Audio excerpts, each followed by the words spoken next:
Hello, this is Melville Maker, also known as Brian. Um, I am talking about a wreck that has wrecked my life for the last 3 years. And from what I hear, it's not, my life may never be the same. 3 years ago, 1:55 p.m., location was Logan, Utah. Um, what happened? I was released from PT after a different medical issue for my CP, cerebral palsy. For those that don't know what CP is and think it's something bad, it's not. It's a nickname, and from here on out, if I say CP, it's cerebral palsy. I realized the day of the accident, I realized I needed to go get my niece's birthday gift. It was her birthday 6 days later. Uh, birthday party was like 4 days later, but I'm like, okay, no big deal. I'll go to Walmart. And Walmart kind of was good. I had what I needed out of there. There's one thing my niece wanted that I couldn't get from Walmart. I asked. They said they didn't have it. So I'm like, okay, well, I want to go out to 14th, head across the street to Winco, not across the street, but across Main to Winco Foods. Um, I got over to Main to that road when my gut feeling hit me. I should put my seatbelt on and raise the footrest. Don't ask me where I got it from. Um, but it was what I was told to do. So I quickly stopped what I was doing, put the seatbelt on, raised the footrest. Whatever my back was hurting me a little bit, I raised it to walk it backwards. So I should have bought the body didn't take could take a different relaxed state. I've never like sitting straight up and down.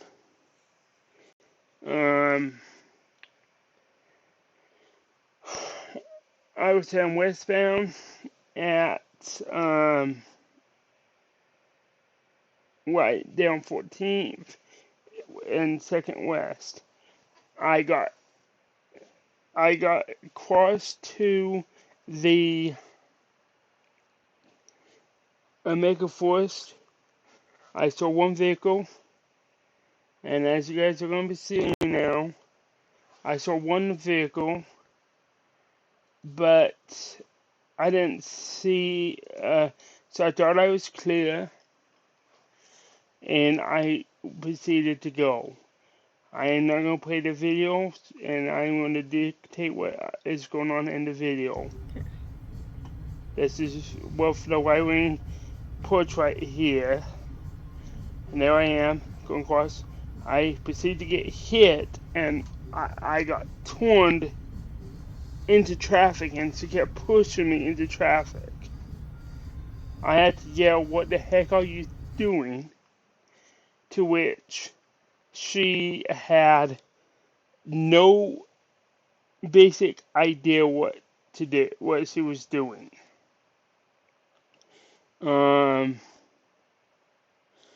I literally got hit, and the front half of my wheelchair got rearranged. Um, to have how what was my life before the accident, and what was the life be after the accident? Well, during COVID, I actually got pulled into doing the broadcast, similar to what I'm going to get back into now. um, for my church. And you guys are going to realize I'm in Utah. Yes, it was an Latter-day Saint church. Church of you guys, the Latter-day Saints church. Don't hold it against me. I was inactive. My dad, they read the announcement. They called someone else. That person called me. In a roundabout way, I ended up starting to do it. I did it for 3 years. Um,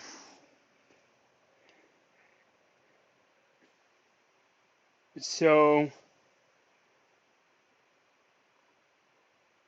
now, is it the easiest way to do it? No. But here is some some other information I think you guys really should have access to, and I'm gonna have to skip through. So here's the map. Um, 1 second. Give me this to a different screen so I can see it. Okay, now I see it. You will see the yellow is 14th North. The blues are the south north roads. Buffalo Wild. You guys saw where I got hit, right on the corner. It flipped out, like I said, and I am still recovering. Here's the more important statistics out there. That year, according to what I could find, there's 11 deaths uh, that happening in Logan, Cass County area.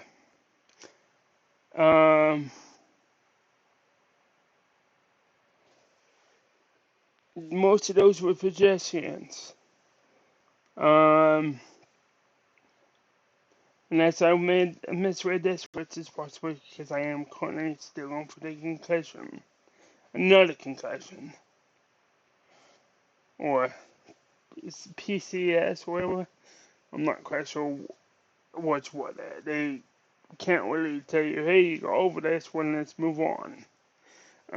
Of that, in the state of Utah, there's 40, which accounts for 1 out of 7 deaths were pedestrians that got hit. Now, from 2014, however, there was only 4,900 deaths. It seems like a big number now that I see it. In the United States, that year alone, there was 7,318 deaths. Wow. That seems like a lot of death, people. Because people aren't watching out. Like you guys saw. She didn't see me, kept going till I yelled. Dang, that still hits me. So let's look at the statistics more for people with disabilities. 36% are more likely to get killed if you are a wheelchair user because your bones aren't strong enough to withstand it.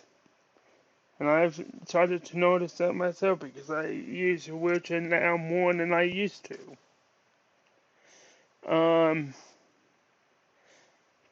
What has been noted, there are 528 wheelchair-related accidents in the United States during a 7-year time frame between the two. Here's the one thing that I am still catching every single day. The worst area to be hit is the name crosswalks, where we're supposed to be safe. We are supposed to be safe during the stuff when we're crossing the road. 3 out of 4 drivers do not even slow down or swerve to miss people. Now, I want to do some information here. In Logan, 14th North is known as Suicide Alley because the number of people that have died in that one area, 14th North, up and down in the last 10 years is ridiculous. The number of accidents people have gotten into is ridiculous. Me, myself, and over 1 week last week, I got almost hit 6-7 times in 1 week span. You're going to say, well, why aren't you taking more precautions? I am taking more precautions, that's why I haven't been hit. But the fact that people are coming close to hitting me is where I'm getting frustrated. Back in November of 24, no, sorry, back in November of 25, yes, there we go, back in November 25, so, what, less than a year ago, there was a semi that just about took me off on 10th in Maine. This is again ridiculous.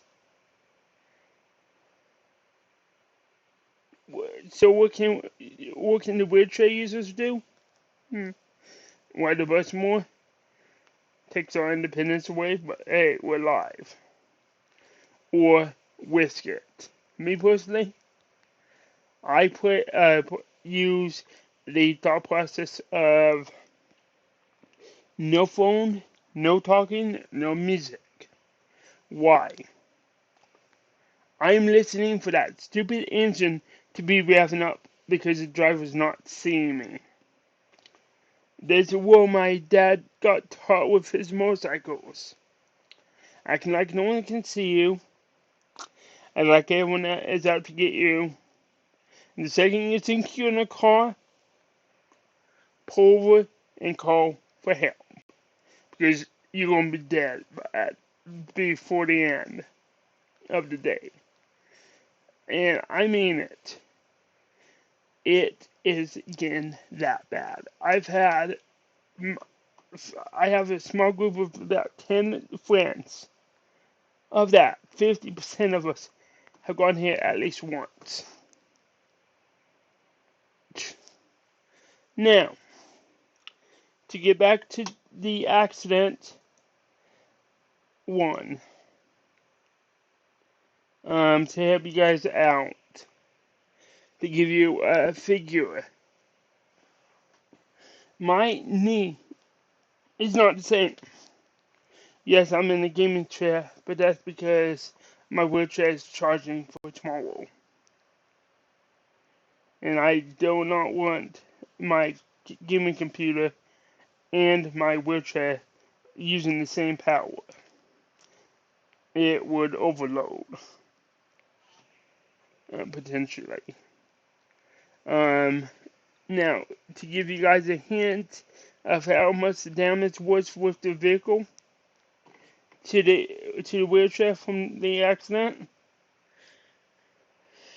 we're looking at a $6,000 price tag that the insurance gave me to help cover the costs to fix it up and whatnot. Did I totally fix it up? we were going to do it in phases because insurance said, okay, here's this money. Once you present proof that you've done that, then we'll be good to go. However, my person said with the fact that I was using chloride more and getting by, that trying to do the wheels and the batteries and everything like that needed to wait till summer, winter was over to protect the batteries. To give me a little bit more time on the batteries because yes, they were damaged severely. I mean, before the accident, I was able to go 6-7 miles. After the accident, I was going maybe 1 mile. But at the same time,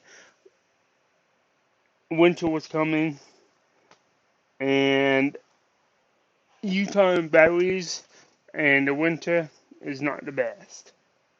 So he suggested, and I agree that we should wait. Now the question that might come up for me, did I sue? I'm not getting into everything. Before anyone says anything, I don't care. Did I sue? Yes, I did. I'm not getting into justification. I'm not getting into how much I got or anything like that. However, I wanted to make a point and try and help me compensate for the life that ended and the life that started back up. And I mean that really. I mean, heck, we went to the paperwork says I denied transportation. Really, I was just trying to make sure my wheelchair got to the hospital or to someone that could take care of it. I'm sorry, these wheelchairs are 300, 400 pounds. Trying to lift it into the back of a truck, you're gonna need a heck of a lot of people. It took 4 people to push it up onto the wheelchair ramp, onto the trailer that my dad bought because my friend happened to be 2 vehicles behind and had called my dad twice. And when my dad saw several phone calls from me, he's like, something is not right. And took the call. So now I was fooled by that I was hit, but my brain was not. Besides being in shock, my brain was not. I wasn't bleeding. I had broken a bone that was obvious because CP messes up the muscles, not the other.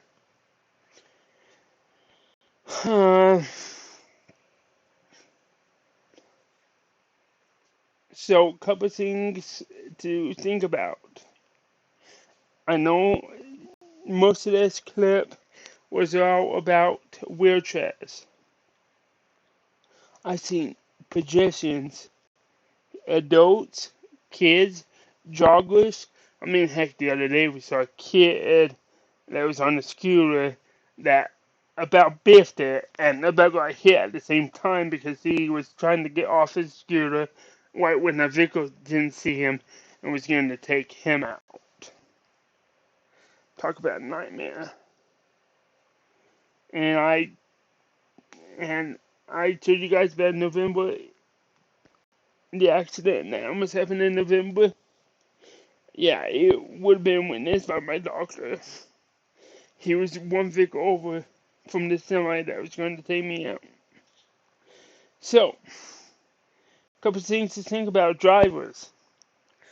Be on the lookout for us. Wow, there. Run numbers. I do not know how many active wheelchair users there are, but I know there's a bunch of us. I've been using it for 10 years, and I have over 4 to 5 dozen small hits and ankle sprains and everything like that I can associate to impacts, but because I was not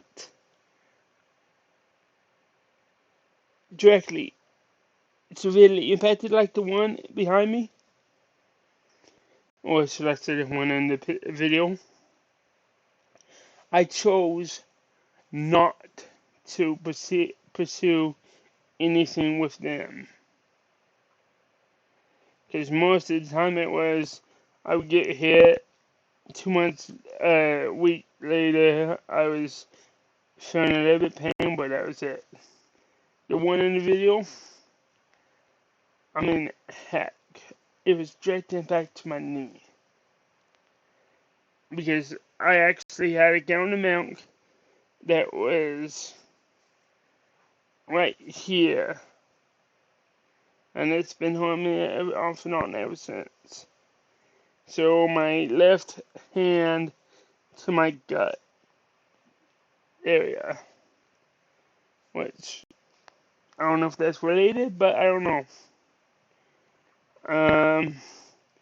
Once again, call to action.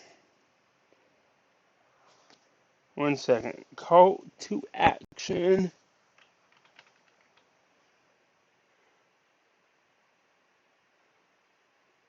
Call to action is our lives do not end with our lives do not have to end. Please email me, comment below if you have any accidents that you want to potentially talk about. Drivers, watch out for pedestrians, wheelchair users, the whole 9 yards like you should be doing in the first place. I mean, pedestrians are supposed to get the right of way. And every one of my course calls and stuff like that, I have the white walk sign active. This will be a weekly clip. Surviving with a disability. New segment of how I'm surviving, what I'm doing, and what other people are doing. If you want to be part of it, please email me below. Please reach out. Leave a comment. Subscribe. You know the drift. I hope to high heavens that I never have to deal with the ambulance again. And part of that, I hope my family doesn't have to deal with the aftermath of someone not paying attention and taking me out the other way. I'm sorry that this is so long. I'm so emotional every time I do this, but I did want to get this out because guess what? Today marks 3 years, 195 days, and 4 hours since I was hit. I hope that I can get my life back together, that I can date, that I can stream. I was getting ready to do this 3 years ago, actually 6 years, but then the church calling came, and it became the priority. I was literally I was learning how to do different stuff to make my stream better as time went on. Please join me in my new Monday segment, Mailville Maker, as I build a makerspace. Tuesday, where I look at old-fashioned games and give you an honest opinion. So is Wednesday, Wild Wednesday. I don't know what it's going to be, but it sure will be fun. Thursday, trash to treasure. You have to wait and see how that comes forth. Friday, Fun Friday. Something gaming related will happen on Fridays. Fun gaming, farming simulator, other simulator. You got it. Saturday, it will be my streaming uh, clips or my streaming information. I'm hoping to do one a day, but that is my hope, to get to do one a day or two a day, depending on how I'm feeling. But I will